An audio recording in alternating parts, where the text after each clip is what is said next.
Hi everybody, again, here I am with my friend Norbu, fellow Hello. classmate. Hello. Yes. And I think he and I have had some great conversations, and I'd just like to maybe share some of that with you. Sure. So, Norbu, tell us about where you're from.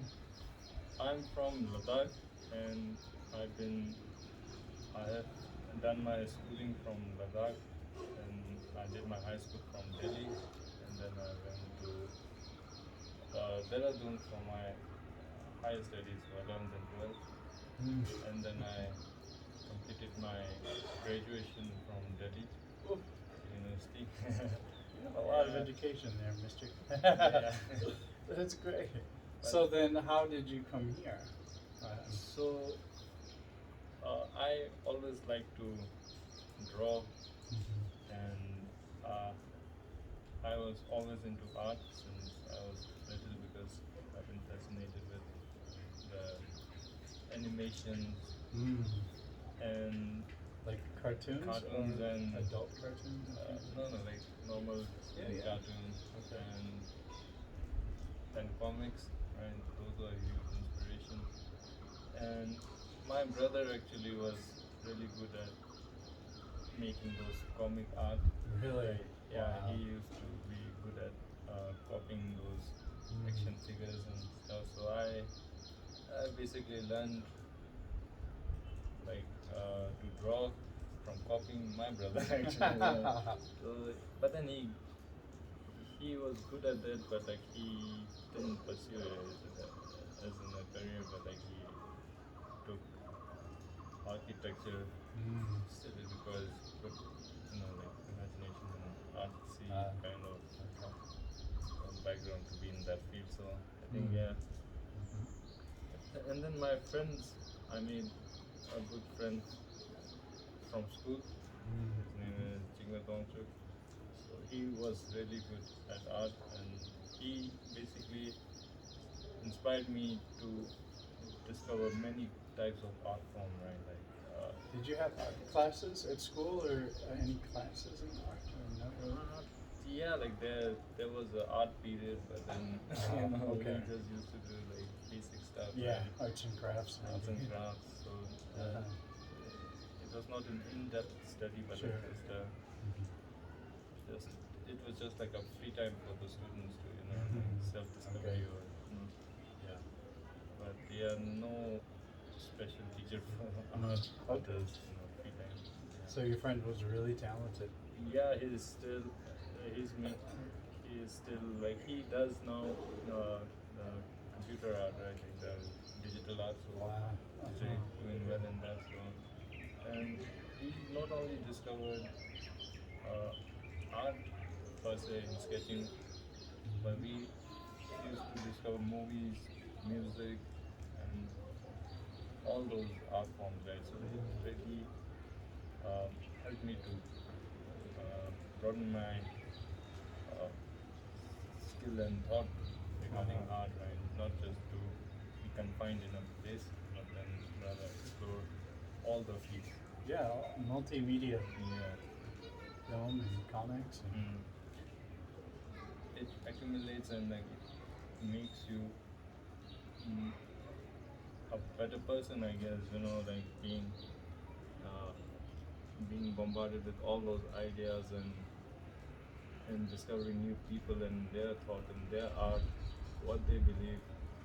Those all like makes you think and broaden your perspective and ideas, right? So So, yeah. do you think that did this sort of start to happen in Delhi when you were in school? That you had more experience, or you had more exposure to these things? Yeah, like for me, movies and music really I explored during my college years because I really didn't like going to college. And yeah, I know what you mean. so it was a very lonely period for me. Like being my most of my friends, they were like distributed all over India, right? They were Really? not based in Delhi. So like So for 3 years of college, I just basically watched movies and music and like animations, all the stuff. Mm. Uh, so those periods like helped me to be more uh, maybe think out of the box, right? Yeah, yeah. Movies and yeah. In a way, you were kind of exploring so many Mm. different perspectives and also art forms. Mm. Yeah. So you got a lot of influence of probably all different kinds of arts. Yeah, basically. During my college, I was really into doing graffiti and like lettering stuff and Oh yeah, yeah. Wow. so not calligraphy, but like it's Graffiti. base of Mm-hmm. like calligraphy and graffiti. Uh huh. So lettering, it was it took me to the basics, right? From single letter A, there are three lines, right? So exploring those lines were very uh, gave me a deep impact, right? That understanding how lines work and how it can make you feel and how a line you make can be like different curves and emotions, right? The curves. I do know what you Yeah. mean. I went through a similar period. I was really fascinated with calligraphy and writing and all of that. And for me, also, it was probably the first time that I thought about how a line can be expressive, Yeah. thick and thin, and curved or pointed, and all of those things. Yeah. The visual image, the simple image was so expressive. You could make it so expressive. Yeah. So expressive lines is very hard to make, right? Even now, I feel very hard making a fluid line or like a very curved line because curve you need a very soft hand, right? So that doesn't mean like a weak hand or like a girlish hand. It means like being with the flow and being aware of your aware of the pencil, the skin, your muscle, your tendons, your bones, right? Being aware of it and just being flow with how it moves and creating a line, right? And feeling how much it's pressing Yeah. against the canvas. So many things. So those that is very important for Thangka because there are lots of elements, right? Fire, water, cloth, Mhm. smoke, even. So it's you need to have a soft hand for that, and yeah, I'm still practicing that. And hopefully one day I'll get Yeah. that soft hand. Yeah, well, me too. Mm. Yeah, so you're talking about the elements of Thangka, like clouds and fire and water and land, rocks. So would you say that each one, how are they expressive? How can you make them So expressive? the rigidity is one aspect, right? But in rigidity also you can make it expressive and um, flowy, right? Like in stones or basically stones and woods and stuff. Like those are rigid objects, but if you have a soft touch and you can make it rigid, but also in a curve way, right? Like a fluid but rigid stuff. And of course, air, water, those are fluid stuff. So those do really need like soft touch, right? They Yeah, so have to you, be done so because otherwise it don't look good, right? so it sounds kind of zen, but in a way you're kind of trying to express the nature Yeah. of those things. Yeah, trying to feel the nature and how it can have an effect on the person, like drawing in such a way that makes you feel like how the artist wanted you to feel. So Mhm. that is expression, right? Mm. Making other people feel that way. Yeah. So that is what I want to learn and been trying to do that. That's not something you hear that I have heard much about in relation to Thangka. That it can be expressive.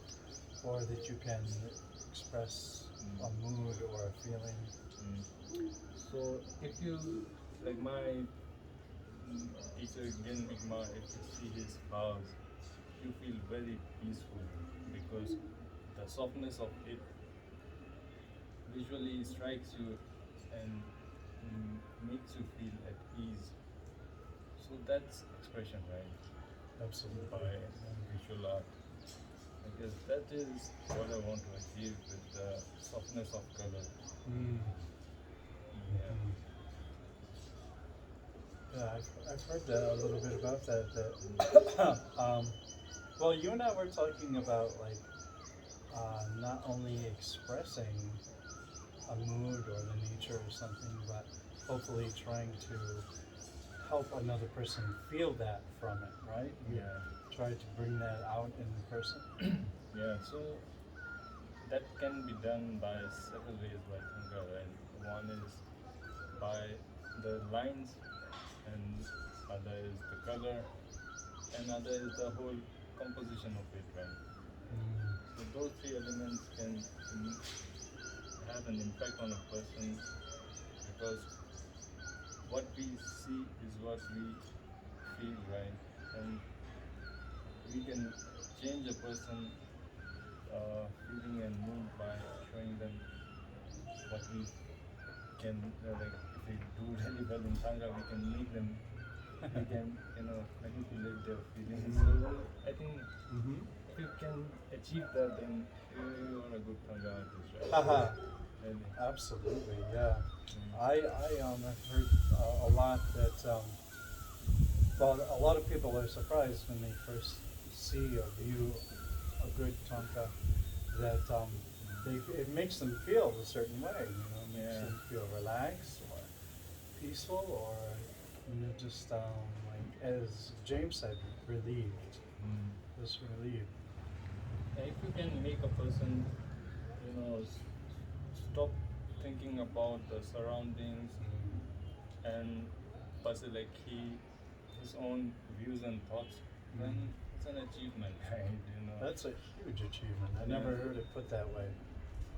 So, I mean, a lot of people say, you can use Tonka for meditation or whatever. But in a way, I think you just described something like meditation. Yeah. Releasing your mind from its ordinary preoccupations, maybe. Yeah, that is the main function of a Thangka, right? To not just appreciate as an art, but like to make you feel at ease and be at comfort and meditate through it, trying to have a peaceful thought and yeah. Yeah, that's really wonderful. That I don't know of any other art that is like that. It's very. It seems to be very unique just to Tonka. I think that's really wonderful.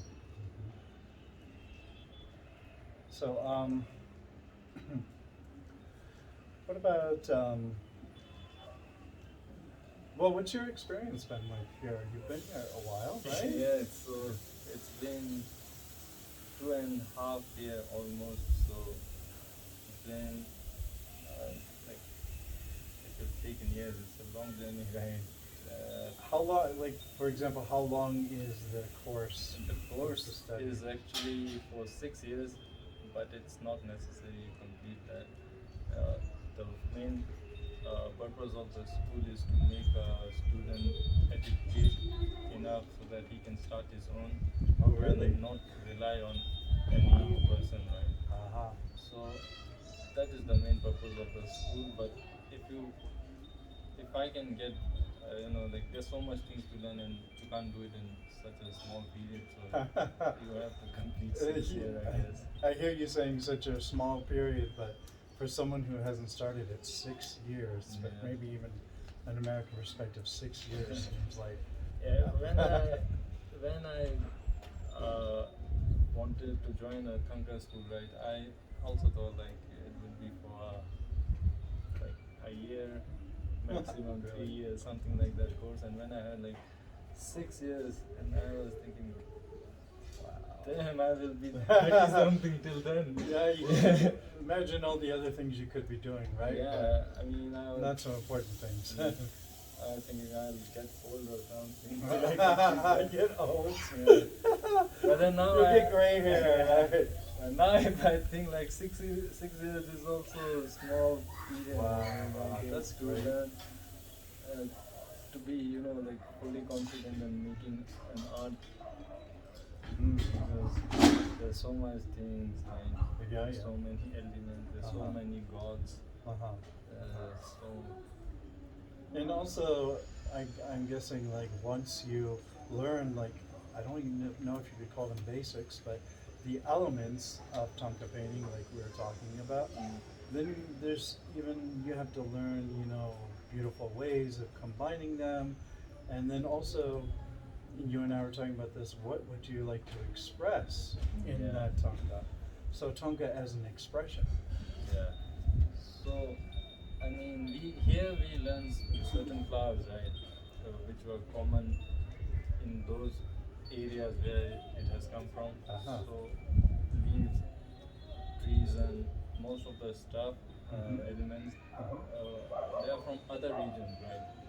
So now, if you have learned it and you take it to your own place, there are other plants, other features also, right? Mhm. So if you bring those and make your own unique Thangka, there's so much to do, right? Right? That's so the true, color yeah. combination can be so many Uh-huh. varieties. I've even seen a Tonka artist who lives in some tropical region. I don't know if it's Florida or Mm. something, but she likes to use tropical flowers, and And sometimes tropical animals too, like Mm. lizards and Mm.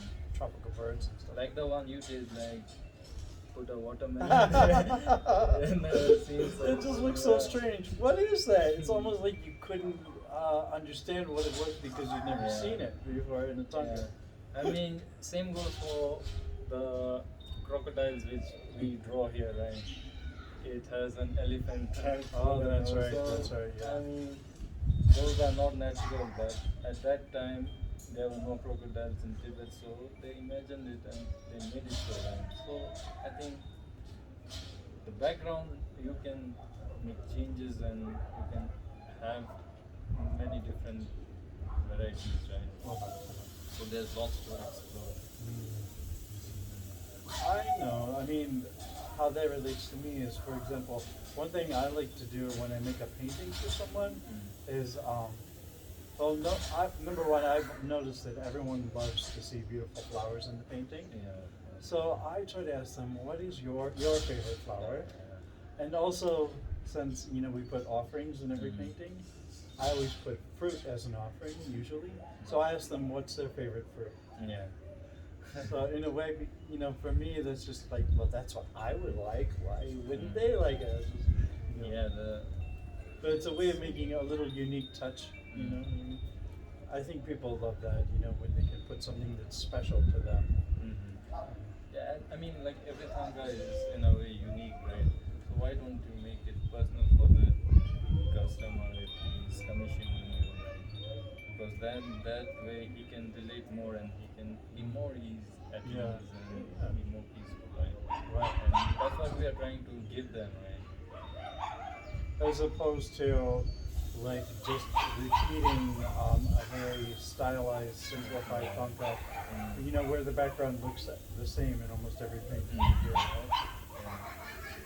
So it kind of becomes repetitive, right? So it stops you from drawing, keep repeating the same elements, same composition, right? So what I believe is you try to feel and have a thought and a reason behind or putting anything on the canvas, right? So that you can have a unique Thangka and you will be sure of explaining how and what reasons they are there for. Because if you don't do that, then it has value, but like not that much Personal. personal Yeah. value, right? Uh-huh. So I think now if you really want to have a good customer, then you should do that, right? There's no problem in that. Yeah, that's a whole other issue, right? Like painting for customers and, establishing a good relationship, a unique Mm. relationship with Yeah. that person, Mm. painting for them. And, Mm. mm, that's And for your personal Thangka, you can do anything, right?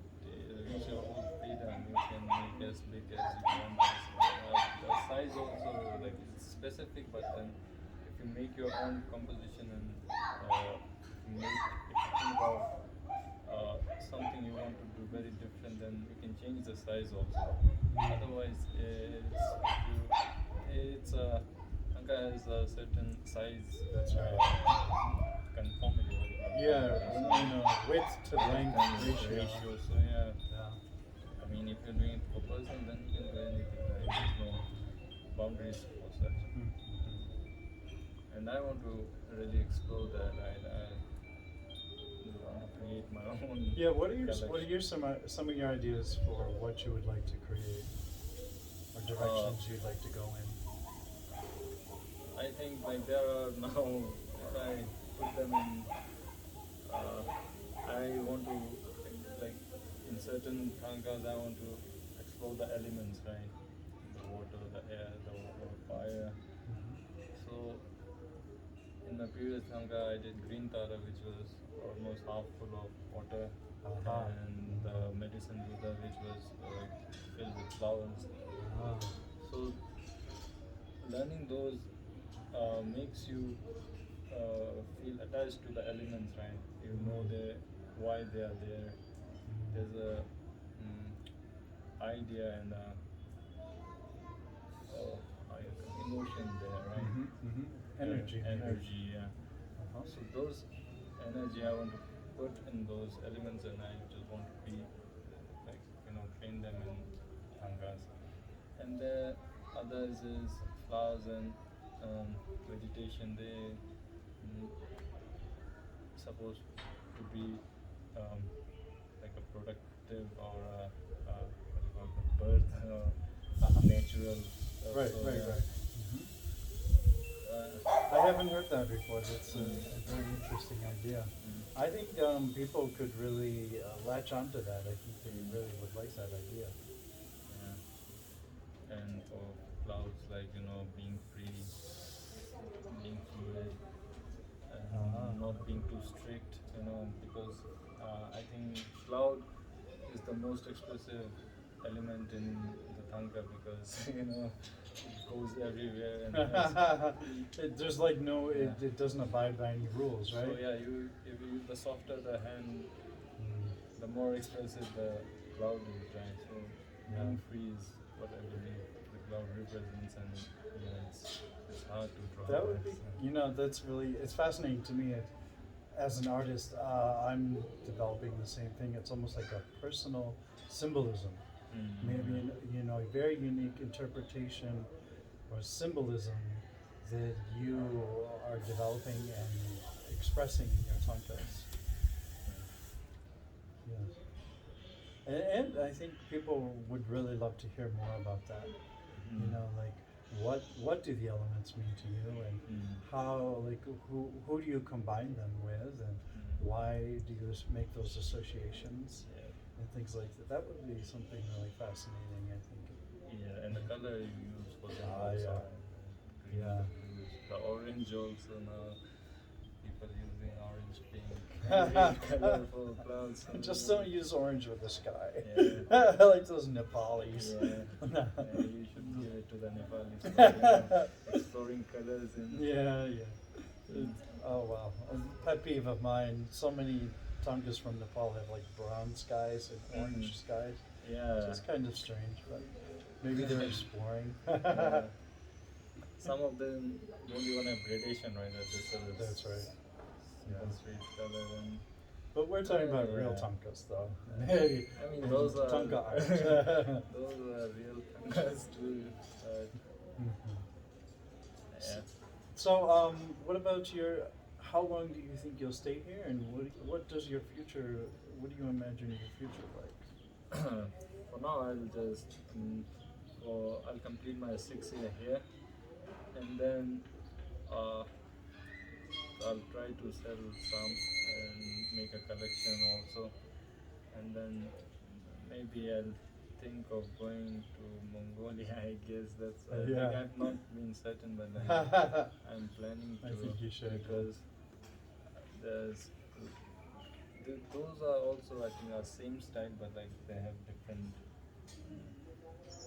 like, how to say, different ways of drawing, right? Yeah, Different absolutely. ways of doing that. So yeah, I want to like explore that and learn that and bring back to Ladakh, I guess, at certain point, and yeah, and share it with the Uh-huh.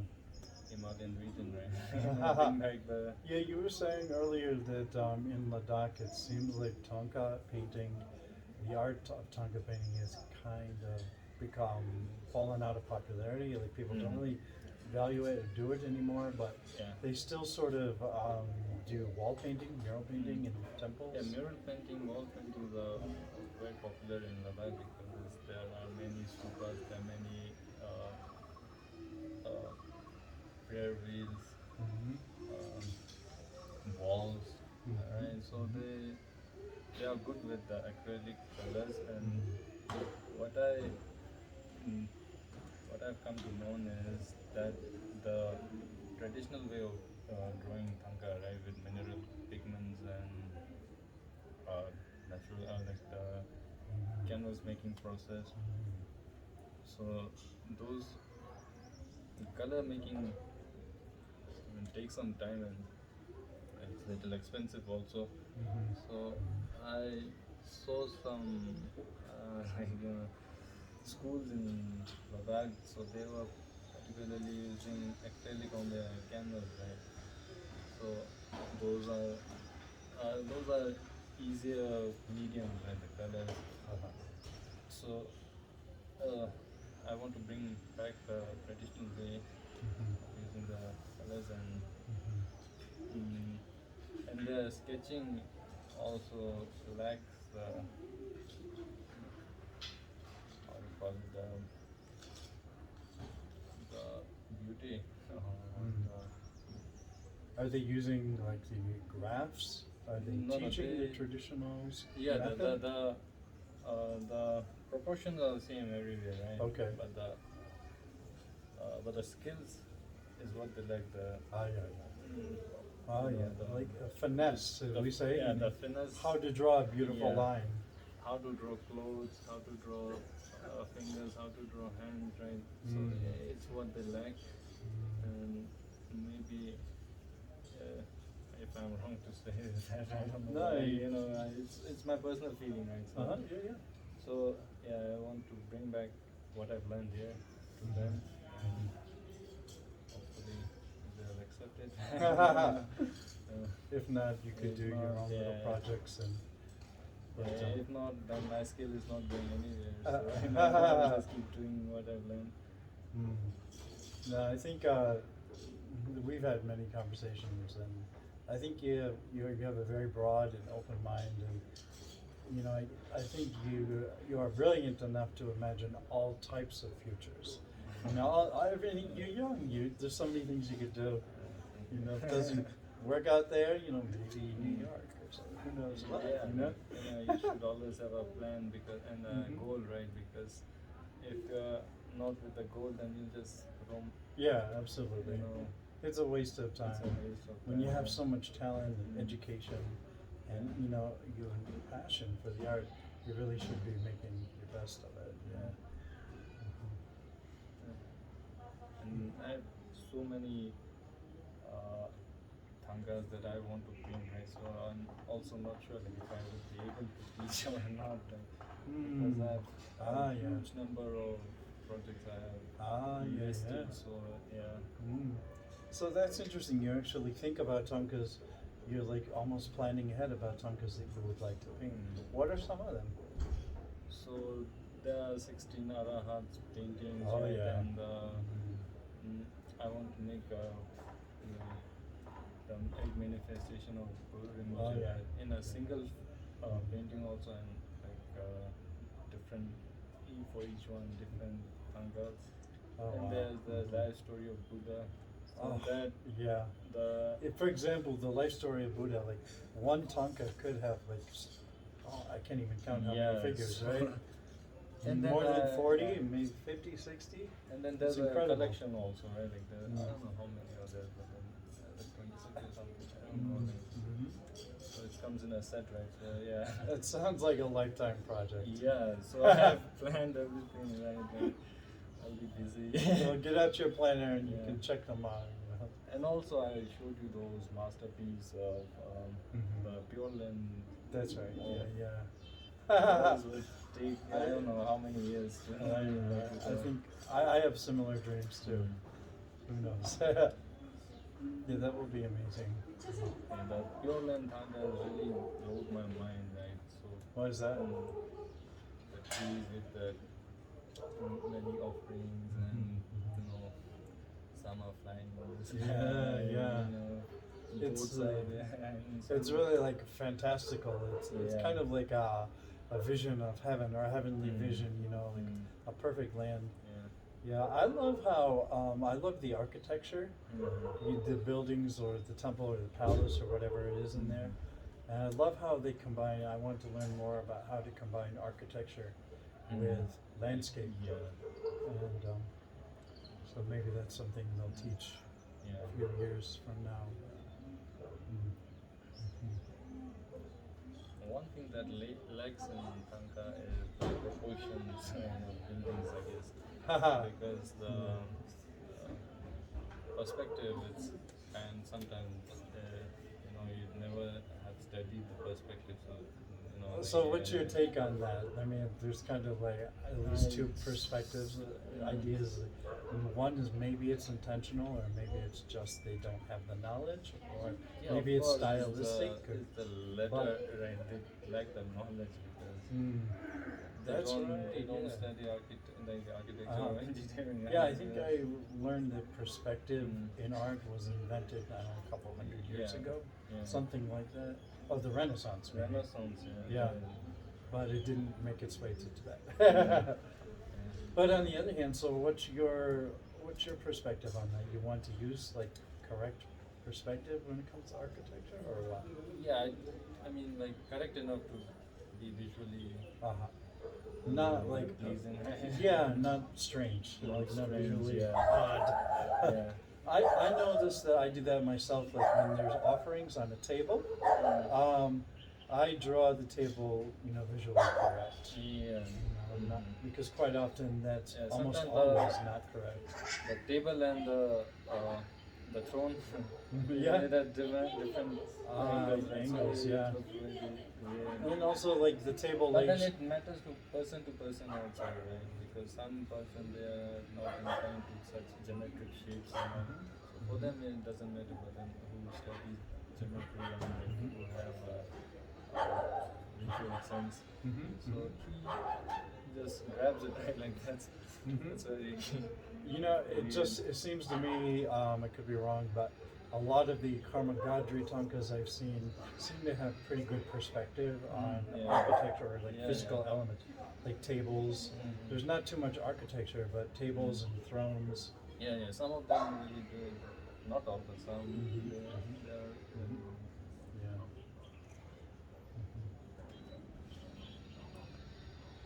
So, anything else? We covered so much. Well, I would like to say, I've been here 4 months, and it's been a real pleasure getting to know Numero Duo, Mr. Two in charge here, and second in charge. And I really hope that we, obviously maintain connection, and I see you. Yeah, for sure. With you talking to you also, helped me think a lot about how I should go on with the business side also, and learned a lot. So it's been a pleasure. I'm really glad to hear you say that, because people like you and I who are serious about this being our way of life, our lifestyle, we need that knowledge to make it, make money at it. I've had a lot of good artistic friends that have given that to me, but so I'm happy to share it and help. Anyway. Right. Well, thanks a lot. Yeah.